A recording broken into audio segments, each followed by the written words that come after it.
I should start by saying that I've always been skeptical of Mandela effect stories. You know, the whole Berenstain versus Berenstein thing. Missing towers, misremembered logos, stuff like that. Fun to talk about, but not something I ever took seriously. Until last year. Until April. Until I found a phone number in my contacts that absolutely should not have been there. And before you assume I'm exaggerating or being dramatic, just know that this ends with the police tearing apart a house that doesn't exist anymore, and a picture that doesn't match what's in my memory, even though I'm staring at it right now. I've shown this story to 2 different therapists, and both of them asked me if I'd ever experimented with hallucinogens. I wish the explanation were that simple, but it isn't. And I think whatever happened to me is happening to other people now too. It started the same way, with the wrong number in my phone. But this time, when I tapped Holloway House Night, the number wasn't half finished. It was full. 555-1019. And under it, visited 5 times. I stared at that for a long time. I've never been to a Holloway house. I don't even like old houses, and I sure as hell never visited one 5 times. I tried to delete the contact, and it deleted itself before I even tapped the screen. That was the first thing that moved on its own, but not the last. 3 nights later, I was driving home. There was fog, the dense kind that makes the world feel compressed. Out of nowhere, my headlights hit a structure on the side of the road. A house. Tall, Victorian, with a wraparound porch and a steep roof. I slammed on the brakes so hard the seatbelt locked, because I recognized it instantly. I'd never been there in my life, but my brain fired the same way it does when you suddenly see your childhood home after decades. Like this place was part of my bones. A sign hung crookedly over the gate, Holloway House, tours by appointment only. Tours? I blinked, and the sign changed. Not slowly, not glitchy, just there 1 second different the next. Now it said, Holloway House, welcome back. The house lights flickered on, every single one. I threw the car into reverse and got the hell out of there. When I looked back in the mirror, the house was gone. Completely gone. Nothing but fog and empty woods. And yet my GPS said, arrived at your destination. I tried to forget about it, until the next morning, when I woke up to someone pounding on my front door. Not knocking, banging. I grabbed a kitchen knife and approached the door slowly, terrified. Then I recognized the voice on the other side. Open up. We know you were there last night. It was my neighbor, Mark. Except his voice was wrong, strained, breathless. I cracked the door open an inch. He looked like he hadn't slept in days. Eyes bloodshot, jaw tight. What the hell are you talking about? I asked. He shoved his phone at me. On the screen was a video. Grainy, shaky, night vision green. Recorded from a distance. It showed me walking up the steps of the Holloway house. Except, it wasn't the version I saw. This house was half collapsed, windows shattered, roof sagging. And I wasn't alone. Behind me was a tall woman in a black dress, her face obscured by shadow. Her hand on my shoulder. I felt my stomach twist. That's not me, I whispered. Mark shook his head. You walked right past my yard at 3 a.m. I followed you. I watched you go in the house. I wasn't there, I said again. Mark's expression changed then. Hate, fear, recognition. Not of me, but of something else. "You don't remember," he said, like it was a diagnosis, a curse. Then he backed away from the door, still staring at me like I wasn't who he thought I was, like I'd been replaced.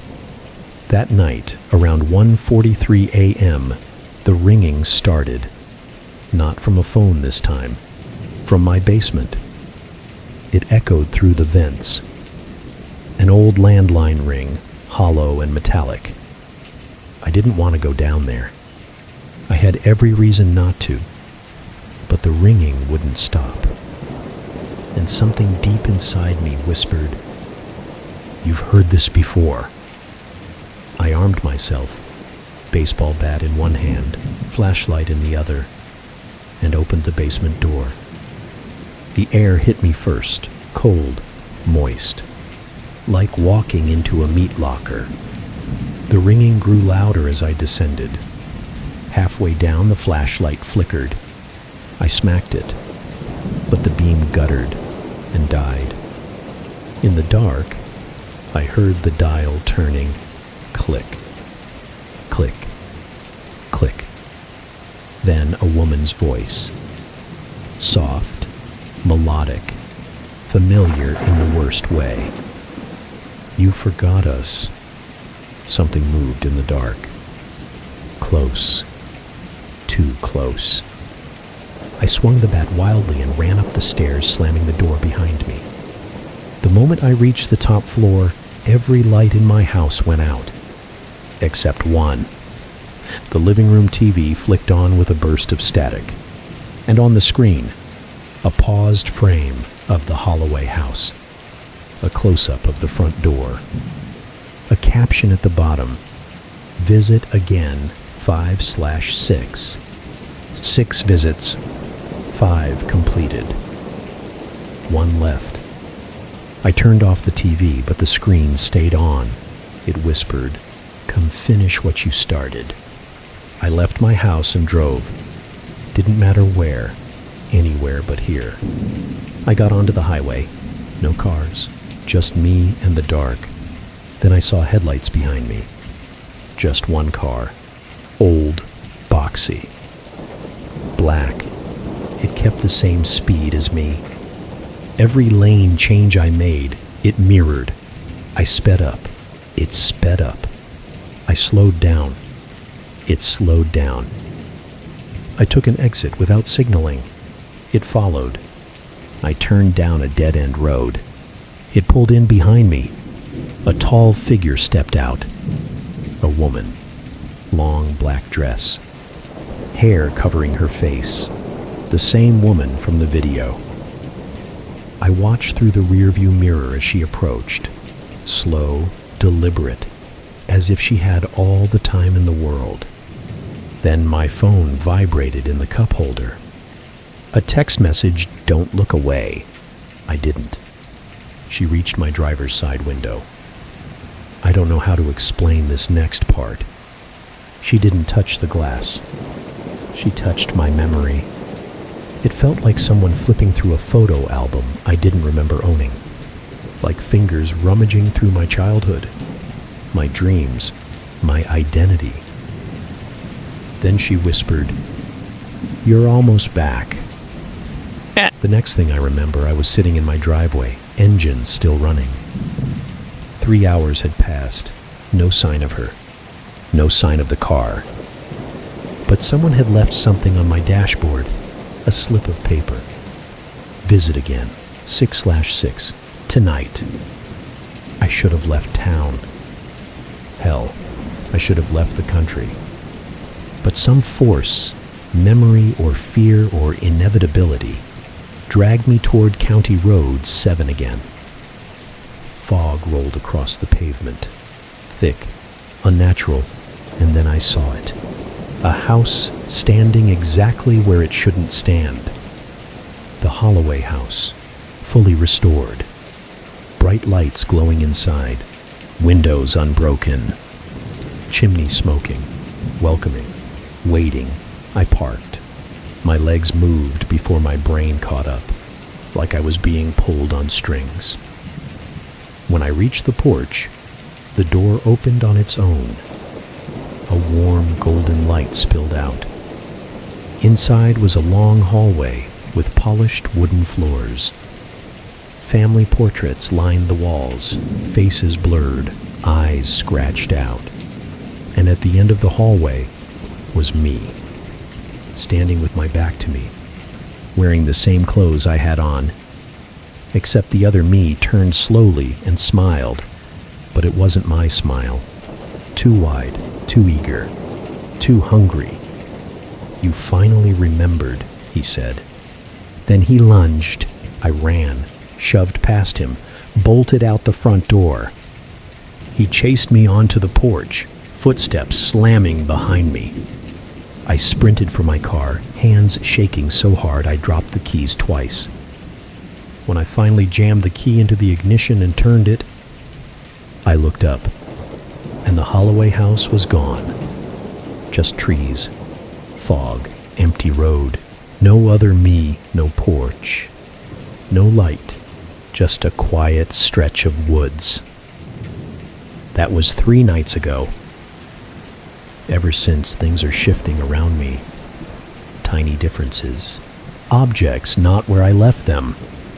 People remembering conversations I never had. Street names changing. Like reality is rearranging itself to make room for something. My contacts now include Holloway House, home, Holloway House, mother, Holloway House, brother, Holloway House, you. Every night at 3 a.m., I hear footsteps in the hallway. Not heavy, not angry, just patient. Waiting for me to remember. Waiting for me to slip. Waiting for me to become the person the house wants me to be. I think the Mandela effect isn't about forgetting. I think it's about something trying to overwrite us. Somewhere out there, I know the other version of me is still hunting, still wearing my face, still waiting for the final visit. And I know this, there will be one last phone call, one last knock on my door, one last change in the world around me. And when it happens, I won't be able to tell whether the memories I have are really mine or something the house put there. Because the Holloway house remembers all of us, and it wants us back.